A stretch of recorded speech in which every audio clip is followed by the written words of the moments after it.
the matter of the people of the state of California versus Orenthal James Simpson, case number BA096. And so, my fellow Americans, ask not what your country can do for you. Ask what you can We are do for your recording. country. The recording is in progress. Did you see I just almost stabbed myself in the face with this scissors? I don't know what I'm I doing. don't know why you held the scissors directly up to your face, besides trying to stab yourself in the face. I'm gonna put them down. I don't think I should hold them anymore. Might be a good idea. We just learned that Taylor will be off to lovely, lovely Japan in about 2 months' time for 2 weeks, which is really, really exciting. And she's going to be flexing her brand new Doc Martens, which, as we just described, was an absolute status symbol when I was in high school. I hope it's not offensive to anyone. I know I have to like cover my tattoos in some places. My cousin Lindsay, who we know and love, knows more about Japan than anyone I know. She has her PhD in Japanese literature. She teaches at Japan House at the University of Illinois. She's the smartest person I know. And so her and Juan spent 2 hours on Zoom together on Sunday, just like talking about all the things that we should do. And she gave us a lot of advice, and it was very exciting. Why would Doc Martens be offensive? I don't know. I feel like if tattoos are offensive, are they going to think I'm in the Yakuza? Oh my God, cut that out. I just don't want to do anything wrong. You'll be I'm, fine. sen I'm sensitive. Yeah, you're probably not the first American they interacted with. I know. I'm just the coolest. The coolest, exactly. And you're gonna have some of the best food and the best I know, I'm very scenery, excited. and I expect there to be a giant Instagram drop Yes. highlighting the entire trip. Oh my God, totally. We'll have Instagram when we're there too, because this is 2024. We can do whatever we want. We can have the Oh, yeah? internet in Japan. It's gonna be dope. Wild, wild times. Yeah. So today we are going. Oh yeah, we are doomed to fail. I We are. like literally just stopped doing the intro at this point. Mhm. We're doomed to fail. I'm Fars, joined here by Taylor. We discussed Stephen Glass earlier this week. We are on to a new topic that is going to be run by Taylor, and Taylor and I have a shared Google Drive, but we make it a point not to check what each other's up to in there.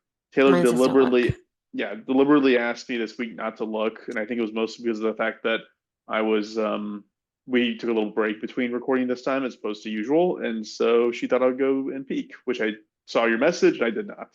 Good. I mean, I just don't know. I wanted to get a little bit ahead and like put up the photos and such. Got it. But I am ready. Are you ready? I'm ready. Is this going to be a guest situation or no? Yeah. Absolutely. Bars. I'm going to name 3 people, and I want you to tell me what they have in common. I love this game. Let's do it. Ready? John Wayne, Lyndon Johnson, and Phil Collins. Very tall. I think Phil Collins is like 5'3". I wouldn't. Then I have no idea. Men of the 1950s and 60s. No. Phil Collins is like not that old. He's pretty old, isn't he? He's got to be like in his 70s, right? He's 5'6". I was not wrong. He's 73, but John Wayne is like 105. He's dead. True. He is dead. All right. Breaking news. I wrote correct in a funny way. 'Cause I don't know if you're gonna get it or not. But they're all obsessed with one thing that is famous in your home state of Texas, and it is the Alamo. Ah, Yeah. And I was researching this already, and then now Texas is like losing its mind. Have you seen what's going on in Texas? Because you're there. there's something going on with Border Patrol. Jesus Christ. So like the federal government said that they cannot throw babies into the river full of razor wire, and Texas says no, they want to do that. I feel like there's a lot more nuance to that. Hopefully it's not just that, but there's lots of going on. I saw some like really fun memes about it. I don't know if this is true, but I've seen it a bunch where someone posted like, if we secede from America, do we still get our social security checks? It's like, no, sweetie, you don't. That's not how that works. That'll be the one thing that stops it from happening. I mean, I think the idea of having to get a Texas passport and have organized everyone in Texas would be enough to stop that from happening. But Texas does have the distinction of being the only state that was its own country. Right. Let's talk about it. Is that For 10 wait? So years. that's what you're doing? You're covering Texas or Yeah, the the Alamo? Alamo. Oh, Yeah. sweet! Woo! Yeah, awesome. Okay, yeah.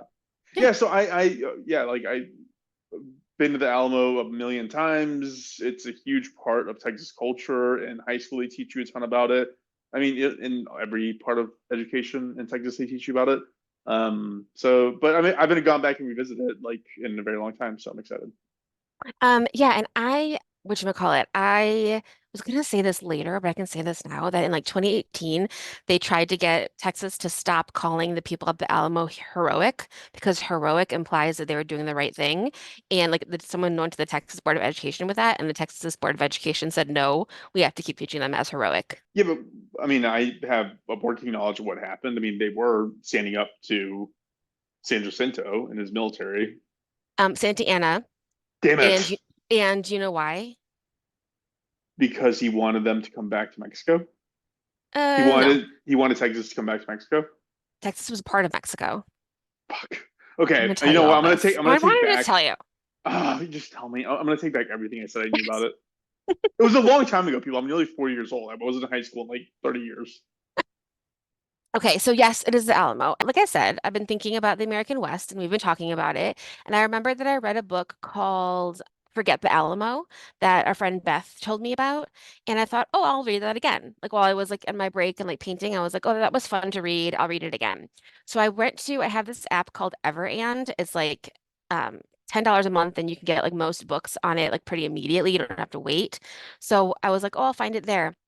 So I started reading this book called Forget the Alamo, and it was like a dude in the military in the Middle East, and he was like driving a I don't know, whatever, like a Humvee, and then they got into an accident, and like I nope, not IUD. What is it called? Yeah, it's an IUD, improvised IED, IED. IED. Yeah, yeah. Right, IUD is birth control. Anyway, and then he like went into a coma and then woke up and he was at the Alamo, and I was like, I am reading the wrong book because that is not the book that I meant to read. So I stopped reading that book. So I was like, this is silly. What am I reading? And I went back and read the actual book that I wanted to read, called Forget the Alamo, and I'll put it in there in the notes and everything. But Fars, as a student of Texas, have you been to the Bullock Museum in Austin? So I have been there because the Bullock Museum in Austin actually contains a one of those IMAXs. Ooh. One of the eight IMAXs that does the 80 millimeter or whatever it is. Mm-hmm. You know what I'm talking about? Mm-mm. It's like the best version of an IMAX, and only very Ooh. few theaters in the US have it. Mm-hmm. But I went there for that. I did not go there to actually see the museum. Well, it sounds cool. They have a lot of like Texas history stuff there. So next time I'm in Austin, we should go. But it has on their website, they have some really cool timelines of different pieces of Texas history. So, for example, there's evidence that like the first people were there in about 14,000 BC. And then we're like the Clovis people in the Ice Age. I think we've talked about them. So there's evidence going very far back of humans living there. But they do have a specific timeline just for the Texas part of history, not like the land, but like Texas as a thing. So it has a great timeline. It ends with George Bush being president, which is not complete. I feel like That's when someone should history ended. someone should update their website because like the rest of it seems pretty legit. And then you're like, stuff happened after that. Like been new governors. Like at least name the new governors. But um, so basically, 1492, Columbus gets to the Americas. In 1519, Alonso Alvarez de Pineda mapped out the Gulf of Mexico. So this is the Spanish kind of going into that like Gulf of Mexico, Mexico, Florida, Louisiana, Texas place that we know now as the Gulf of Mexico. Um, there's lots of Spanish exploration, obviously. In 1598, conquistador Juan de Onate and hundreds of settlers finally reached the Rio Grande in April. So it was Spanish territory for several hundred years and like part of Spain. Okay. Now it's the 1800s, and between 1820 and 1824, Mexico wins its independence from Spain. So now Mexico is its own country. And Texas is a Mexican province. Wait, that's how recently Spain owned. Wait, did you say 1820? Yeah, That's, I know. I That's not mean, that long ago. wow. Yeah, Yeah. yeah. It's like a little bit pre-Civil War, but 1800s. Yeah. So Texas was part of Mexico. And there's a dude named Moses Austin, and he's a land guy in the East. He owns like a lead mine. They call him the King of Lead, which is not great because that makes you crazy, but and can I kill you. mean, But it would have been cool if he was like an arms dealer, though. yeah, totally. That's true. That's true. Cool. But Moses Austin gets a grant from Mexico to bring 300 families over because Mexico's like, yeah, totally. We want people here. Hilarious border Wait, negotiations I'm missing something. He wanted a grant to bring them from where? from the East Coast of America. Okay, got it. Okay, yeah. I did. Whoa, Zoom is really taking my hand gestures too seriously. Moses, there's a lot of space in Texas. Obviously, Texas is gigantic and it's very fertile and you can grow things there like cotton. And Mexico's like, you know what? We need more people here. We need families to come in and use the land and invest in our infrastructure. So we want you to come. Moses Austin dies before he gets there, but his son, Stephen F. Austin, brings people over, and he's probably the Austin that Austin's named after. Probably. Um, so Mexico wanted people to settle. They said, come into our territory with a $30 down payment. You don't have to pay taxes for the next 10 years. Like, we just want you to come. We want people from the US to come to Texas, which is part of Mexico, to live. So there is so the Americans coming over were like, So was Texas as part of Mexico unsettled? a lot of it was. Okay, I mean, there were like Native Americans there, but like it wasn't settled by Mexico particularly, like that much. So they were like trying to get more people to come. got it. They were like, we see opportunity here. More people can come here. We can fit more people. You could fit more people in Texas now, You could you know? fit the entire U.S. in Texas and still have Yeah. room. Yeah. If you were like, everyone needs space, yeah, come to Texas. There's plenty of space. So, um, Mexico invited all these people from the US to come. They came, started settling right away. They kind of wanted to be their own thing. They didn't really want to be a part of Mexico or part of the US. They called themselves Texians, which is hard to say and weird, but they called themselves Texians, but they were officially Mexicans when they lived there. Um, they also brought from the US, guess what they brought? Probably something bad. Yep, they brought their enslaved people. There you go. And Mexico is an abolitionist country. It always has been. When it started, it became one. And they said, no, we do not want you to have enslaved people here in Mexico. And the Texians were like, but then we wouldn't have any money, you know, just like Thomas Jefferson. Like, yeah. But you don't understand. If I didn't have these It's people, then like I wouldn't make as much money as I'm making right now. like, do you realize how much more money there is for me if I don't have to pay the overhead of people working for me? Yeah. So they were that's what the fight of the Alamo is about. It's about the Texas right to Mm. have enslaved people. So that's what it is about. And similar to the second time that Texas was in a war in the 1800s, which was the Civil War, it was all about keeping their enslaved people. I mean, that So is, I will say that is less romantic than we are just a steadfast people who want our autonomy. yes, I mean it's like remember when like the other day people are like one of the presidential candidates was like, oh yeah, the Civil War was about states' rights. And you're like, oh my God, it's not about states' rights to I know enslave people. What are you talking about? there is a unique desire to deliberately misunderstand history Yeah. for reasons that I guess kind of make sense depending on your demographic that you're catering to, but isn't intellectually honest. Yeah, it's not honest. Like if you go to Germany, they're very honest. You know, they talk about what happened. There's still, They baddies over there, but wait, they talk about it. they definitely don't talk. Like you can't even Yes, they talk about. do. You Well, can't you can't. even bring What are you talking like about? you can't There's like bring a up. thousand Holocaust museums in Germany. No, I know, but like you You can't. Well, can't I be a Nazi, but you okay, can right, talk right. about Nazis. Yeah. I just have I've met I've been in Germany and I'm like these people are not nice people. Like they're Really? not warm, nice people at all. I thought they think they're super nice. Maybe I it's because think you're brown and maybe that's yeah. bad. Maybe I that's was the gonna point. yeah. I was Oh, literally okay, gonna say I fine, we think it's because win. of the way you look is probably has a lot to do with it. There's people everywhere who aren't great, but either way, these wars are about the right to keep people enslaved so that you can have more money, Damn essentially. it. All right. It's about money, like every war is about also. So Mexico starts to get nervous. They are now encouraging people from like the country of Mexico as we know it now, like the southern part, to move into Texas so that the Texians aren't the only people there, which is just so funny that that border has always been like a problem. So now they're trying to get people to like move, and it's all Mexico still, but the people in the Texas part of Mexico are getting like they're getting riled up. In 1830, Mexico totally bans U.S. immigration. So they say we don't want anyone else from the US to come here because, until we figure this out, because they're figuring out the issue with the slaves. That is so ironic. I know. They encouraged immigration from Mexico and other European countries, places that had more restrictions on slavery, and they had an increased military presence in the region. So they were like, we see these people who live in this Texas province of Mexico kind of getting out of control. In 1833, General Antonio Lopez de Santa Anna becomes president of Mexico. So he's the one that you're thinking about. He's the big one.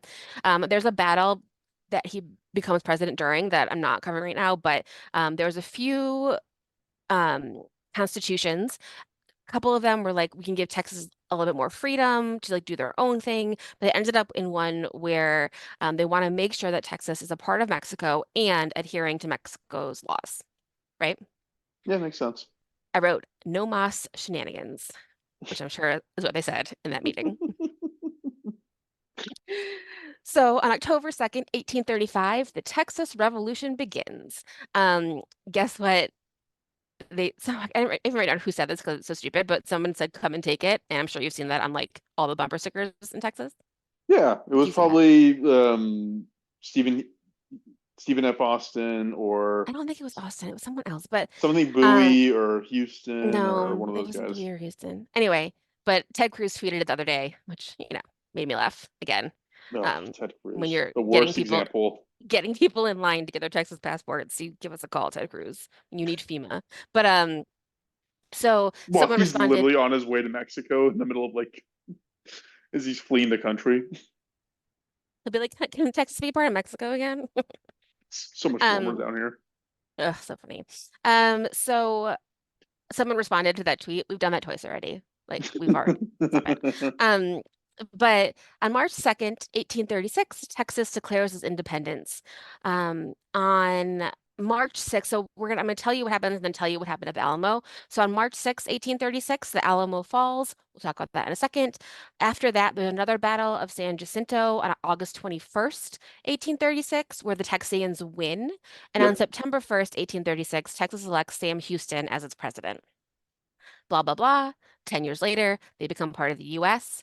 And then obviously they become part of the Confederacy and then back to the US after that. So Right. bumping around. Lots of bouncing around. Yeah. But we're here to talk about the Alamo. I have been there as well. I went to a wedding that was like near the Alamo. My husband actually went to like elementary school and like it's part of junior high in San Antonio. So I didn't know that. we have friends who are still there because his dad was in the military, so they moved around a lot. So some of his friends who are there, we still talk to. So we were there for a wedding like 15 years ago, but it was super fun. Um, and right now, like you think of like the mission part of it, right? Yeah. Thing. You've seen the Pee-wee's Great Adventure where he's looking for the basement. No, I don't think I've seen that one. What? So Pee-wee's Great Adventure, he like loses his bike. It's really good. We actually watched it recently after Pee-wee or oh my God, what is his Oh name in the God, book? what's his name? I just had it. After I he know passed it's away. Rudy. No, Damn it. I could look it up, but after he passed away, Paul Rubens. Yeah, it was Paul close. Rubens. Yeah. After he passed away, we did watch it again. It's great, but he like thinks that his bike is at the basement of the Alamo and he gets there and there's no basement. Everybody's laughing at him and it's like a whole thing. There is another story similar where JFK was doing a speech there during the campaign in 1960, and he was trying to leave, but there were so many people there, and he asked one of the women who worked there, he said, "Is there a back door?" And she said, "Senator, there are no back doors at the Alamo, only heroes." Because everyone died, Staying and on also brand. also there is a back door. Like he could have, she was being dramatic. So Here's a little bit of history of the Alamo. It's not just that building that's like the museum that you like see right now. It's actually like a big complex. And it was called the Mission San Antonio de Valero, and then they called it the Alamo. It was 3 acres of land, about 1,300 square feet. There was a plaza in the middle. The chapel was on one side, and then there was a barracks building with a bunch of rooms, and they all had one door that went out to the middle. So it's kind of like a fortified It was kind of like a complex. fort. Yeah. Exactly. The walls surrounding it were, almost 3 feet thick and ranged from 9 to 12 feet high. So they were pretty well in the walls. There were no holes to shoot out of, just as an aside. So there's no way to like shoot unless you were like standing over the wall. And then it's 1836, and this cast of characters kind of starts to get the Alamo. It's kind of a way station between different battles. Some of the people who are involved, we'll talk about them kind of one by one. So first, talk about Travis. Travis is a piece of fucking work. William B. Travis was a lieutenant colonel in the Texas Army during the Texas Revolution. He had no reason to be at that. He had no like history of being a military person. He just like got there and was like loud. He wrote a letter while he was there that was like to the people of Texas and all Americans in the world, about how he like needed freedom and like needed help and all these things. Like that also has made him very, very famous because people like think of that as like bravery. Um, when I am listening to like a book like this, I usually have my like notes app open and I'll put things in there that I want to remember. Yeah. And the first note I took was, don't forget that Travis had syphilis. I just wonder how much history would be different if people weren't riddled with syphilis. Yeah. Why? I, I would assume. Didn't this come up with Van Gogh too? Where It like comes Van up Gogh's all the riddled with time. syphilis? Yeah, all the time in these history stories, they're like, and by the way, it's syphilis. And then they took a bunch of mercury and made a bunch of decisions that changed history. And you're like, should Yeah, like what would history look like without mercury, syphilis, and lead? I know, for real, for real. Um, So syphilis fucks with your mind. So he's just like kind of a maniac. Some of his highlights are when he became a teacher when he was younger and immediately slept with a student. They did get married, but they had a kid before got married. He created a newspaper, but it immediately went under because he didn't take care of it. Like the ads were upside down and like things were spelled wrong. It was just like really shitty. And he tried to be a lawyer, but he was laughed out of court. People were like, no, like you're a I buffoon. mean, I can actually resonate with that sentiment. I Um, understand. So he decided to go to Texas for the opportunity. Um, Wikipedia, I'm just going to quote Wikipedia on this because it's really funny. They said, so he decides to go to Texas for the opportunity, and Wikipedia said, quote, his wife trusted him to eventually return or send for her and his children. He did neither. So, but he goes to Texas and starts like getting riled up, and he joins the Texas Army. And so he becomes, this military guy, and he happens to be at the Alamo. The other guy who was there is James Bowie, like the knife. Yeah. He was a frontiersman. Fun job. Um, he also, this is really the only thing I wrote down. Do you know, in the 1970s, do you know the story that there was a man named Davy Jones who wanted to be a singer? Have you heard this? No. Do you know who Davy Jones is? Like Yeah, Davy Jones' Locker. yes, there's Davy Jones like the pirate, but there's also a singer named Davy Jones from the Monkees, Oh, like that I know the band. monkeys. Yeah, so the lead singer is Davy Jones. And there was another dude who was like, I really want to be a famous singer, but my name is Davy Jones too. What do I do? And he was watching like one of these Western movies about Jim Bowie, and he was like, that sounds pretty cool. So he changed his name to David Bowie. Seriously? Isn't that fun? Yeah, and I totally thought that was a coincidence. No, he changed his name just because he watched a movie about the Alamo, and he was like, that seems cool.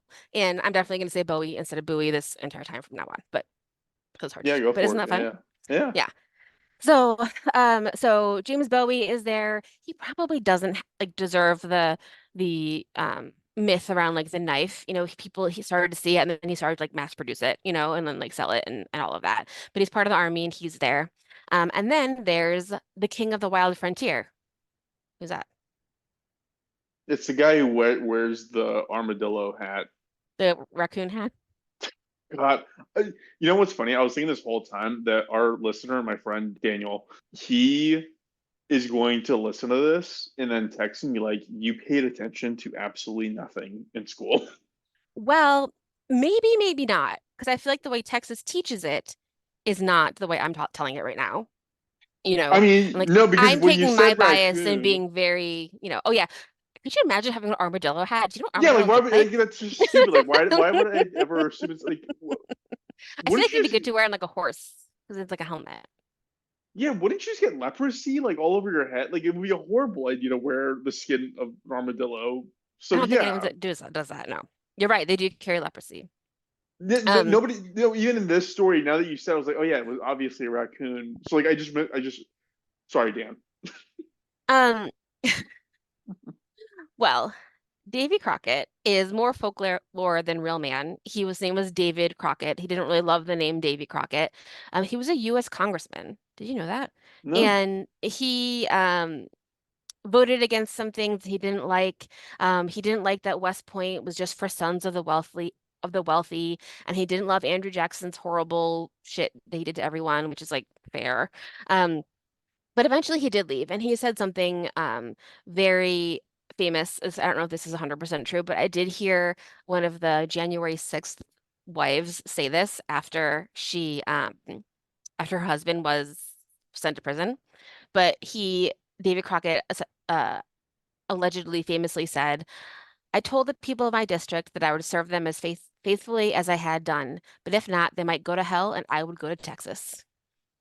So like what you all can go to hell, I'm gonna go to Texas. was the wife a representative or No, she something? didn't say that part, but she said you all can go to hell, I'm Oh, gonna go back to Texas. got it, got it. So that's those are the three famous guys that are there, and they're there with also some other military people. They have some food, they have some there's some women and children who are there at the same time, but their job is to defend this fort from the Mexicans who are like camping around them and coming to, obviously like fight in this war. The Texians think the war is slowing down. They have the Alamo, it has weapons and a strategy in place. Sam Houston sends Jim Bowie there. Travis joins him and they share command. So on February 23rd, Santa Anna's men start a siege. So they surround the Alamo and they can't get out. They're like kind of cleaning up, making sure they have all the food that they have, trying to get water. They dig a well, but it weakens a wall. They're kind of like bumbling around. And the next day, like the second day of the siege, um, Bowie gets really sick and he is bedridden for the rest of the time. And so Travis is now in command. At some point, Travis may or may not, but probably not, drew the line in the sand. Do you remember I that? remember this. Or Yeah, tell me about this. this was when they realized. So I remember it as being later on, like in the siege, where it was mostly self-evident that everybody was going to die, like a Hmm. horrible death. And he drew Hmm. a line in the sand saying that, it wasn't about surrender. It was something about like you can escape. I don't know how they would have escaped exactly, but that was the option I think that was posed to them was you're either with me, you're going to stay here, we're going to die together, or you can escape. Yeah. I don't think he actually did that. I watched a video from the Alamo like museum website and it was cute. It was like a guy being like, this is where they have this like brass line on the ground and they're like, this is where Travis drew his line. They're like, you probably didn't, but like we like to think you did. And you're like, okay, Yeah, it's a better you can story. you can have that. That's fun. Um, it's also when he writes his letter his to the people of Texas and all Americans in the world, he says part of it it says, quote, I am determined to sustain myself as long as possible and die like a soldier who will never forget what is due to his own hour and own honor and that of his country, victory or death. Like, he had no choice. Like, he was gonna die. Yeah. You couldn't I get mean, better. at that point, like go out, cool. Yeah. Historian Mary Deborah Petit called the letter is considered by many as one of the masterpieces of American patriotism because it's really just like, I'm gonna die here. I And mean, he absolutely is going to. He were was not. they shooting to be part of America or No, independence? which is hilarious. That like people point to it as like a very American thing, and you're like, no, no. He was trying to be a Texian and have its own Texas things. They didn't want the American rules either, because America was also leading towards abolition, you know? Yeah. Um, it's like I saw another thing that someone on Instagram was like, someone said like, Robert E. Lee was a great general and a great patriot, and someone was like, no, no, I you mean, he was can't probably a be, great general, but you can't be a great patriot and also no, secede from the Union. 100%, exactly. Exactly. So reinforcements arrive on March 4th. Um, Bowie's sister-in-law is said to have gone to Santa Ana and asked for mercy, and that kind of pissed him off, and that kind of made him like move forward with the siege. So the siege of the Alamo is on March 6th. The Mexicans storm in over the wall at 5:30 in the morning, which is not Jeez. nice. It's way Taylor, fucking we early. would have so slept through that. Well, the first three people to die were the guards outside the Alamo, and guess how they died? They were asleep. Yeah, they died in their sleep. Yeah, that would have been us. I'm like, what? Oh, Just like, stab me. I'm already down. I'm I already mean, off the ground. you'd be a fool to put me on like morning duty. That would be on you because I I mean, would be terrible at they kind of picked our contemporaries, it sounds like. it. So those people died first. The non-combatants, so some women and children, they're moved to the chapel.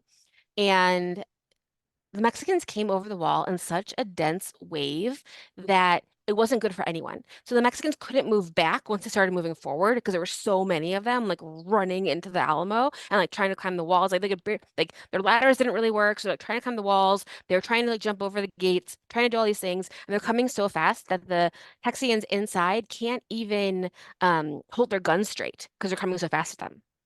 Good And strategy. yeah, and so like a lot of Mexicans died in this, but like all of the Texians died, you know, Yeah. but they were just like being like, overrun. They did, which is kind of fun. The Texians had cannons. This is fun, relative, but they filled them with things like nails and broken horseshoes and stuff, and like sprayed that into the crowd of Mexicans. And so like that stopped some of them from coming toward them. Yeah, Um, Taylor, that is fun. That is so fun. Unexpected, you know, like I should get hit by a horseshoe. Like what's happening? I thought I was in a palace. So weird. Did a horse just throw a shoe at me? Like, that's funny. And then you're dead. So, that's funny. Um, Travis is one of the first people to die. He was shot like almost immediately. Some Texians may have surrendered, but they were executed. There was no like mercy. There were three attacks in 15 minutes. Each room had one door, like again, like into the interior, and they had tried to like dig holes and like have holes to be able to shoot out of them, but the Mexicans would just knock the door down and just shoot into the darkness, and just Jeez. like kill everybody who happened to be there. Crockett and his men were some of the last to die. They ran out of, this is very brave of to say. I mean, I think like we said, and we'll talk about it, like heroic isn't the word because of what they were defending technically, but they ran out of bullets and they used their rifles as clubs. That's fun. They fought to the end. Um, uh, Bowie probably died in bed. A lot of people don't want to believe that because they want him to be this like strong frontiersman, but he was super, super sick. So one historian said the best bet is that he died with his back against the wall, like in the corner of his bed, trying to stab with his knife. The bayonet thing. No, like his Bowie knife. Oh, like literally just stabbing. Oh, wow. Okay. Yeah. So all of those main guys are dead. The last thing that happens is someone tries to blow up the gunpowder. One of the Texian does so that the Mexicans can't have it. So he tries to blow up the gunpowder. If he had done it, he would have killed all the women and children. But he didn't do it. He got killed before he did that. So like that's for the best. Like we don't want the women and children to die. Um, One of the women who lived was a woman named Susanna Dickinson. She sold her story and like would go on tour and talk about it and it would get more and more sensational for like the rest of her life. One thing is she met with Santa Anna and Santa Anna offered to adopt her daughter and educate her in Mexico City, but Susanna said no. And all of the women were given, later the day or the next day or whatever when they left, were given a blanket and 2 pesos and told just to go. I thought they killed everyone but one woman. No, there were a couple other women. And I think an enslaved person was also let go. And because they were like, this is not your fault, you should go. Huh. So wait, and they were children. how many people were there total and how many survived? Let me tell you. First of all, it was all over by 6:30 in the morning. So like no chance. 25 hours later. No, no, an hour later. It was over in an hour. Oh, it was the same day. Yeah, yeah, yeah. Taylor, now that I think about it, actually, it would have been fine. We could have been the last ones there and we still would have been killed because we still wouldn't have woken up in time. Totally. Or you'd wake up and be like, "Hey guys, anyone make breakfast?" Oh Like, no. this is Oh really no. loud. Like, I don't know what you And guys are doing out there, but it's weird that I don't. It's weird that I don't smell coffee, you guys, because it's like, like let's get 6:35, and our shit I together. thought that there would be coffee brewing already. Is that not happening today? Do you smell Are we not? gunpowder? Are we not doing that? So that's your question. A good question. There were 2,000 Mexican soldiers involved in the assault. 400 to 600 of them died. So about 25% of them died, which is a lot. So there's somewhere between 182 and 257 Texians. So who knows? But Yeah. a couple hundred of them died. Some people think that one person, Henry Warnell, escaped, but other people don't think that that's true. They think that everyone, all of the men were killed, for sure. The Mexicans who died were buried. The Texians were burned. And then a few weeks later, the Mexicans lost to the Texians in the Battle of San Jacinto, and the Texians win, and Texas has its independence for the next 10 years until it joins the Confederacy. So that's basically what happened like on that day. Any fun facts that you remember that you want to share? Yeah, now I remember why I thought what I thought, that they killed everybody. And the reason Okay. is because I was a little boy and I was like, wait a minute, why am I the one that is killed? And actually, now as an adult, I'm like, can we revisit this whole women and children thing? Like, like, why do I have to die? Like, Taylor, if you're on a listen, if you're on a boat with me, okay, children, leave children out of the equation. Okay, let's just like apples to apples here, right? Same age, same experience level, I whatever. mean, Why on earth do you get to live and I have to like what? I'm a Why? lady. I understand that, and as a feminist, I should totally be agreeing with you, but also I'm like, these are my ladies' things. I need to be saved. I'm a lady. Bullshit. Put me on the boat. You stay on the Titanic first. I'm a That's lady. bullshit.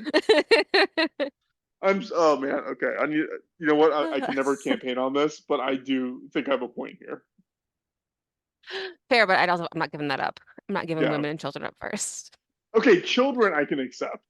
Yes, children fine. But also like they're not gonna be able to take care of themselves. Yeah, so Like what do let you me do? stay with Put a like 10 kid. children, put like 10 children on a life by themselves. They're gonna die in like a day. Why can't I go with them? I'm stronger. I can actually provide more. Like, I mean, good point. You make good points. I believe in equality of the sexes. I know. I guess I do too. I guess that's fair. Um, so you know a lot about the Alamo because you are from Texas, and there's a big part in the book Forget the Alamo about how in seventh grade you go on a trip to the Alamo, like Yeah, that's like a big thing. And during that time, a lot of Mexican children who are Mexican American find out that they're Mexican. Like they get there and they're excited, and by the time they leave, a lot of their friends are like, "You're you did Mexican, you're the this. bad guy." Yeah, Yeah. So like that's really which hard for a which huge is part of the Texas population. which is interesting because Texas culture and Mexican. So that's the thing. Like, Texas isn't like the South South. Like, it's Hmm. funny because growing up, I was like, everybody was like, oh, you learn about the Confederacy, and like Texas is a part of the South. And then when I grew up and I started going to like Alabama and Arkansas and Mississippi, I was like, oh, Deep South. this is very different because Yeah. here Mexican culture, like, it's just like a part of like life. Like, it's like, Yeah. I mean, it's in this, like, I don't know. It's just strange to me. Like, learning about how things are in those remote parts of like the deep South. It's just like, no, Hmm. it's different. It is dramatically different. And like, Texas is its own unique thing, Yeah. I think that's fair which for is sure. strange. Which is strange because like I do remember that. I do remember taking those field trips and being like, oh, so the Mexicans are the bad guys. They're the Exactly. baddies. And then Hmm. you like age like maybe 5 years, and then you're like, oh, actually, we're like all one thing. Like we're Yeah. all kind of like one pod here. Yeah, but that's really it's like a rite of passage for a lot of Mexican American kids, and they talk about how awful it is for them, to like go on that field trip and like feel that I'm way. sure. But one of the reasons, so the Alamo is a example of Texas bravery, and sure, like they definitely were there and they were definitely going to die. But it wasn't a huge deal or like a huge thing in the popular culture until in 1955, there were a string of films called The Magical World of Disney, and five of them were about Davy Crockett. So Okay, Walt yeah. so Walt Disney made these, and that's the King of the Wild Frontier stuff. People went nuts. There were like the number of raccoon tail hats went up by like 800,000% that I'm year, like sure. that Yeah. Christmas of 1955. Um, and that's when the legend starts to like really stick. And in the meantime, John Wayne is trying to get an Alamo movie produced. And John Wayne is famously like, he did not fight in the war that were around when he was of war fighting age. When Pearl Harbor happened, John Wayne was 34 and he had a family, so he was exempt from going to World War II. And he always felt weird about that. Like that's something that he tries to make up for in his like Mm. personas, you know? And so he made a movie. It didn't come out until 1960, and by then it was kind of too late to get for that like wave of like Alamo fever. Wait, John Wayne was 34 during World War II. Yeah. Wow, so yeah, he would have been. Hold on, your number is right. He would have been like 120 years old now. Yeah. He's not like no, yeah, he's old. He's dead, Okay. obviously. Yeah. But so he made this movie in 1960, and it's free with ads on Amazon Prime. And I watched like the first part of it. Have you ever seen a John Wayne movie? No. I feel like I haven't either because it feels like John Wayne is doing a John Wayne impression when I'm watching it. No. Because It's it's it's like so funny. He's like, all right, Señorita. Well, I'm gonna take my horse out to the barn, dude, it's like Señorita. yeah, he's like It's the incredible. he's like those actors, like he's like The Rock or like Ryan Reynolds, where like he's literally just him. Not Ryan Reynolds. Oh God. Yeah, Ryan Reynolds. Blake Lively's husband. Who is that? Ryan Reynolds? Yeah. Yeah. Yeah. Yes. Who's the same in every movie? He's the And same it in has every this movie. like, It's like yes, exactly. there's no acting. It's just like you're just being yourself, and we just decided as a public that we like who you are. Exactly. Like Deadpool's the same character as all the other characters, Ryan Reynolds, but we like Exactly. you. So we're gonna let you do that. Right. Exactly. So that's what you should, I mean, you should watch a little bit of it. It's really funny. There's just so much of there's so much Spanish in it, which I think is also interesting because you're like, yeah, they're a part of Mexico. But they have them like kind of like leading up to it. The guy who plays Travis is very, very handsome, but it's just really funny. And if you haven't watched a John Wayne movie, you just all you know is the impressions and they're all true. Didn't Like, he play Genghis Khan? oh, I think maybe it's a It's just Genghis, the but I most. think maybe.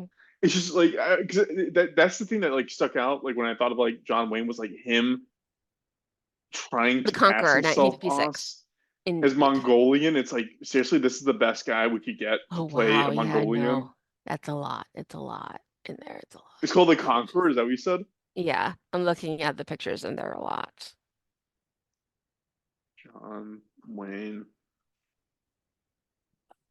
Yeah, it's bad. It's Come bad. on, like what on?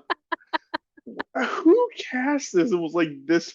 This works. Like he looks like a clown. Mm. Like I should watch that because I wonder if he does the same voice. He's like, hello, Señorita. I'm Genghis Khan. see, at least Yul Brenner, he looked weird enough to where like he like had a weird looking head, and so he could pass off as being like vaguely from Siam, I think it was in that movie, The King and I. Oh, I yeah. mean, Hmm. he's actually like Russian, and I think he like died of like horrible, horrible like cancer when he was like 45 years old. But anyways, sorry, go ahead. I'm derailing us again. Neil Brenner is so cool looking. He's so cool No, he looking. died when he was 65. Was it horrible cancer though? Did I get that part of it right?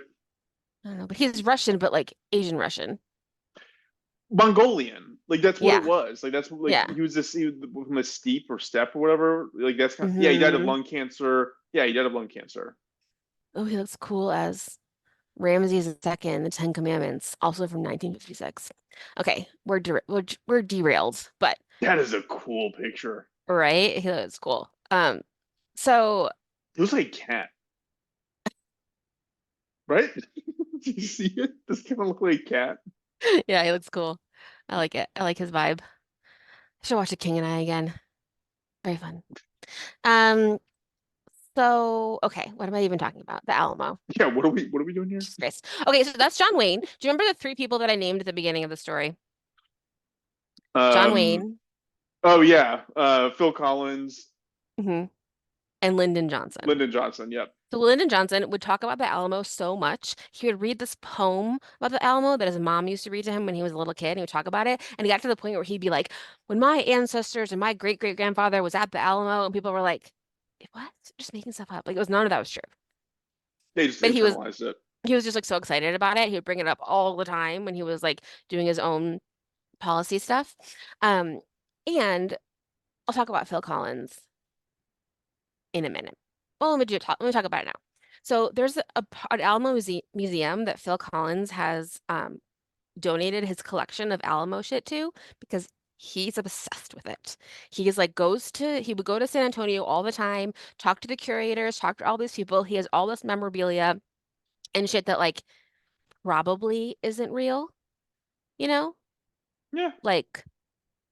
Like who I mean, knows if how this would you date? How would you? Yeah, exactly. How would you know? right? Like, So like there's stuff where like people have found like knives like around like, who even knows it's a city now, but like knives around, where like, oh, this must have been from like where the Mexicans were had their encampment, or this must have been from where, from here and here. And then most people are like, there's no way to verify that. But Phil Collins is in cahoots with this dude who's like, hey, guess what? All I did was like polish my knife and there is a JB engraved in it. Can you believe it? And he did that like 25 times. You're like, no, I don't think that's true. So the Phil Collins collection is iffy, but it's still up to debate whether or not it's even going to be displayed at the Alamo. It's still kind of back and forth. still fun. Still a fun Yeah. little thing for So him. the Alamo was actually run by the Daughters of Texas, and anything with the word daughters in it, I think should be looked at with suspicion I agree. because like the Daughters of the American Revolution, which is like you can join if you can prove that like your family goes back to the American Revolution here in America. In 19 something, Eleanor Roosevelt resigned very publicly because the DAR wouldn't let an African American singer, Marian Anderson, perform at an event. And Eleanor Roosevelt was like, that's ridiculous. I'm out. Yeah. And I think that she's not like the only one who has done that. So the Daughters of Texas, they did a terrible job taking care of the Alamo. They only cared about like the myth. They really would sell kind of like crappy tchotchkes, which I'm sure they should still do. But it was kind of falling apart, and there was some embezzlement on behalf of the Daughters of Texas. In in the early 1900s, it belonged to the city of San Antonio, and there were two women in 1903 who tried to save it together. There was a woman named Adina Amelia de Zavala and a woman named Clara Driscoll. Clara was super rich. She was an heiress, and she really wanted to take out a big part of the Alamo complex and make it into a park for people to walk around in. But Amelia de Zavala was like, some of these buildings that we have here that are used as like literally a grocery store in 1903. She's like, I believe this is where the barracks were. Like, this is more important than a park, is digging underneath this building and finding the original barracks because that's where people died, you know? And so the two of them clashed and they clashed and they clashed, and Clara ended up winning, and she like got her park. And when they eventually did excavate underneath the buildings, um, Adina was correct. That is where the barracks were, and that should have been like preserved better. But Clara, because she was rich, she gave all that money, is buried at the Alamo, and Adina is not, which is a Sweet. bummer. Um, and so the Daughters of Texas were audited in 2009, and the control was given back to the city. There's a whole thing with Jeb Bush's son, George Bush, like promising different things. And like, he was like a city congressman, city council person, senator, somewhere in there. I think he was like, it was like something weird. It was like water commissioner or something. Yeah, and he was like, trying to figure out like, trying to make it part of his platform, what do we save? What do we do? But the big thing is like the way that they teach the Alamo is, they're required to teach them as being heroic, and you're like, you're brave in that you stayed there till you died, you know, you didn't have any choice or whatever, but like and it was a war, and so everyone is like going through something, but also what they were fighting for was very clearly to have Well, the Texas in its heroism own part country. was try and save the women and children who wouldn't sacrifice themselves, the selfish No, it's not like that baby was gonna save anybody. Taylor. If we were being attacked, I would for sure throw you at the bayonet and run away the opposite direction. Maybe we should give babies guns. See, this we come full circle. Like eventually it ends up with arming teachers and babies. I don't believe you should do that. I'm a hard no on that, but you're making some good points. If you're gonna start throwing babies at people, they should at least have guns. You can't start using babies as like cannon fodder. Put them in there with the horseshoes. There you go. That will surprise them. That makes it fun. That is way more surprising than a horseshoe. What if instead of a cannonball, it's like a little baby with a cape, and then they have to drop their weapons and catch it, and then they're caught off guard. I don't think they would catch it, but I do think Baby Shrapnel is like a really good name for a new rap song. I think they catch it. Yeah, maybe. I think Maybe. 9 times out of 10, they would drop their guns to catch that baby. It'd be like We it's hard to not do that. we You will you only don't need a 10. know if we test this. Okay, well, when we live in different countries, and I live in the Republic of California, and you live in the Republic of Texas, When we go to war. yes, we go to Okay, war with deal. each other. Deal. We, we can test that, and you'll be like, "It's a baby!" And you'll be like, "Taylor!" As you catch the baby, and then get stabbed because you But don't damn know. it, that I knew she was gonna do this to me. But you would catch it. I know you would. Thank I you. know you would. Thank you for believing me. Um, but yeah, that's it. I really recommend the book Forget the Alamo. I'll put it in the show notes. It's really fun. You know, they talk, most of it is about like after the Battle of the Alamo, you know, all these people are talking about like what we should do with it, like what is Texas history, all of that kind of stuff. And then the Phil Collins stuff is hilarious and bizarre because you're like, what is he doing? He's just buying a bunch of crap for a lot of money. Didn't Matthew McConaughey do a movie? There's one from the 80s where Alec Baldwin plays Travis. Alec Baldwin? Yeah. Movies. Okay, Oh yes. Señorita. Yeah, it's called oh wait, no, that was Costner did it. We got the cost, and that's it. Is that really it? I guess that is. Yeah. I guess well, it's time for another one. Isn't it though? Maybe. I don't know. It's fun. I like being in San Antonio. San Antonio is very cool. The Riverwalk is a fake river, which I thought was very strange. I did 'Cause I not don't know that really was a fake river. I actually would have assumed that that's part of like the other story we did about the Colorado. I would have assumed that's part of the Colorado. it might I mean the water's probably from the Colorado, but it's like it looks like the river you do at like Six Flags when you like go on the Like a lazy river. yeah, it's like exactly. It's like Lazy River. That's the They whole say thing. the 2004 movie is probably the most historically accurate. It is Oh. produced by Ron Howard, so it's probably Oh. gonna be pretty good. And you have Dennis Quaid as Sam Houston and Oh Billy my Bob God, Patrick Thornton. Wilson is Travis. Oh my God, you love Patrick Wilson. I love Patrick Wilson. I think That's you gonna need be to add weird. this.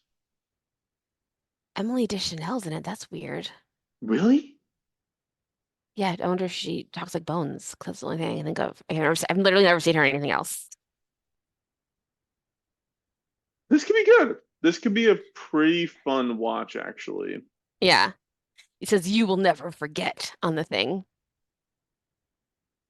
Um, Um, yeah, also like, you know, there were they do say in this IMDb thing that I should have said earlier is that it wasn't just white people, it was also Tejano people as well. So like there were, you know, people who lived in Mexico and were more Tejano background who were there as well. yeah, But of course. I mean, still died. again, like that's the thing. Like Texas culture and like Mexican culture is like so intertwined. I Like, know, it's so interesting. And yet they're, yeah. you know, putting razor wire in the Rio Grande. So here's something that's interesting about all that is again being raised here and then having lived in like Florida is Mm, that a lot of Hispanic cultures veer right as opposed to because they're left. afraid of, yes, they're afraid of dictatorship. Yeah, They're well, afraid I to be mean, like Venezuela. so it's case by case, I think. So I think that in the case of Florida, where a lot of the people there are from um further South America and Cuba, theirs is a dictatorship fear and communism Hmm. fear. And Hmm. so that's a very, very staunchly predictable Republican vote in any election. And Hmm. in a place like Texas, I'm having a hard time kind of placing what that is. I don't know. I don't know. I can't even begin to speculate on what that where that comes. Obviously, the religion piece is a big part of it. So Yeah, I was the gonna say that. pro-life thing is a part of piece of that. Um, I don't know. I don't know. It's interesting. It goes back to what I've always kind of said, which is like when it comes to like who people are, what they believe, and like all that stuff. Like you can't really put a box on a demographic and say they're all like this. I Everybody know. has their own intent and their own motives and their own reasons for being the way they are and beliefs they have. But it is interesting. Like I would say, like Texas does have that unique spirit of being weirdly multicultural compared to like what you would consider the South. Yeah. Even like if you go to like northern Florida is fucking scary. Like I don't like being there. Like it's not. It's funny. I'm actually going there in like 3 weeks. Um, so it'll be nerve wracking a little bit. Yeah. But who knows? That's fun though. Yeah. That's a really exciting topic. I actually have wanted to go to San Antonio. San Antonio's only like 45 minutes away from me, and I've wanted I to make that know. trip again, and I just haven't. Mostly because it's just God. There's nothing better than being hungry after a day of exploring the Alamo, then going to the boardwalk, eating just chips and guac with margaritas outside. It's just like the best day. I have the when I went there, one of the people in our party, a group of people, she was very much like, I have to have oatmeal for breakfast. We were like, okay. So we walked like a mile and a half past 10,000 restaurants. People were having the best fucking time, like leaning out the window, drinking margaritas, screaming. And we ended up in like the basement of a mall so she could have oatmeal. Wait, And who was everybody, this? just one of my friends. So we were like, oh my God, look how much fun everybody's having. 'Cause we had so much good food there. The wedding I went to, I think, had a baked potato bar. That is so fun. I love those. Or I had like a baked potato, but it was like amazing. It was Man, I super bet they're still delicious. married. Oh yeah, they're still married. Yeah, Their kids are yeah, that's teenagers. yeah. Like when you plan a wedding that cool, how can you not last, right? It was lovely. It was lovely. Yeah, it was like our first big trip together that Juan and I had. Anyway, it was a long time ago, but very fun. It's a fun story. And yeah, Dan, I'm gonna text me. Let me know what you thought. Hope this is one you listen to. yeah, Texians, Texas people. Yeah, Texas, don't leave. Just like calm down. No one wants to do that. No one wants to deal with this. No one's gonna do Uh, it. no If one's gonna do anything's it. gonna happen, it's gonna be like that movie Civil War that is coming out with was it Jason Plumman or whatever his name is? It looks really good. Oh good. I'm sure we need that to I know. rile people up. I saw the preview when I went watch. I forgot what I went to watch, but it was recent, and I saw the preview. And I was like, "This is not what we need right now." But it Yeah, we also don't looks need really that. fun. So, uh, sweet. Well, Cool. Taylor, thank you for sharing that. That was an awesome story, and I'm looking forward to hearing some feedback from we publish it. Oh my God, the poster for Civil War has people with guns at the top of the Statue of Liberty. We do not need this. It's just painting a picture of our future. Oh, I just want to live my life and I don't know, not do that. I mean, it's mostly not us who are going to be screwed. It's going to be like 2 generations from us. I know. I'm a bummer. I Um, do have an an email if you have a second. yeah, please. So my cousin Lindsay, who we talked about earlier, who is, like I said, just the smartest person I know, literally, wrote an email about saying Native American and talking a little bit about like the episodes that we did on Karl May and Lewis and Clark. And she numbers her email because she's very academic. But her first point is we should absolutely go to a powwow if we ever are near one. It sounds super fun and they're super fun, so we should do that. Um, as for the way we refer to Native peoples, referring to them by their tribe or even by their clan would be even better if we knew that. So we're going to try and do that as much as possible. And then number three, um, one thing that one of us said that I think I definitely say in a way that I need to like clarify and talk and that I know is not the correct thing to say is like when we say all Native Americans were killed and like destroyed, like that's not true. There are definitely people still alive, and they When are. when when have we ever said that? I feel like we might she said one of us offhandedly was like, yeah, and then like we destroyed all of the Native Americans. Like I don't know exactly what we said, but like I feel like I just want to make it clear, like I don't want to ever not talk about the people who are still alive Yeah, now. I'd if love to if hear more we stories. if we said that, it was probably Yeah. meant to be flippant and not like literal. Exactly. I just want to like put that in there. And then also, something that we have that is very, very real is like, how Germany has their, um, how they feel about Native Americans. And like, we still have so many sports teams that have like really not cool names. Like Like, the Redskins was the biggest obvious one. so I actually read a book and I should find it and tell you because during COVID, I was reading some books about like the Native American experience. And one of the books I read said that Redskin meant a pile of bloody bodies. Like that's where that comes from. Not That's like a really pigment of bad. your skin, but like they were like, so like, that's even worse and it was bad, you know? Yeah. So, and I like the name Commanders. I think it's kind of cool. I don't know. Um, Yeah. and then yeah, so just a little bit of that. She recommended the book Playing Indian by Philip J. Deloria. So I'm gonna read that and take a look at Fun. it. Yeah, What and learn all more. are you just on a kick lately? Because you did Carl May last week and now you're doing the Alamo this week. Is there like Well, I was just German thinking, Western and then American West? Like, is there like a that's so interesting because I do think my topic next week is going to be German, but I wasn't thinking about going back and forth between Germany and the American West. I I don't know where that's coming from. I should yeah, you're on a roll. unpack that somehow, maybe with you later. But yeah, no, I don't know. I was thinking American West and I have another American West story to tell you. I was going to do a German story next week and then a couple more, and then I have some fun things in the hopper for Women's History Month in March. So I'm Sweet, excited about. Yeah, sweet. And then we can discuss the whole women and children thing during Women's we History should. Month. Oh my God, it's so funny. We should. I'm sure there's a good reason why that is a thing. I remember. I'm sorry, everyone who doesn't care about this, but when one of the Dan Carlins, I think it's the Celtic Holocaust one, where he talks about how like the Romans just like killed all of the Celts mostly, and then some of them went up to Ireland. But the women in those tribes of people would go with them to battle, and if their husbands came back not injured, they'd be like, "What the fuck is wrong with you? You didn't fight hard enough? I mean, Like, yeah, I think go that was on." like Spartan. I mean, that was a lot of cultures, I think. Yeah. So, So, but I'd be like, you know what? I'm gonna stay home and give one, me a go fight to call. the death. Give me a call later, but I don't think I'm gonna go. So Listeners, if you have an opinion of this, please let us know. I would, but I don't want to. Cool.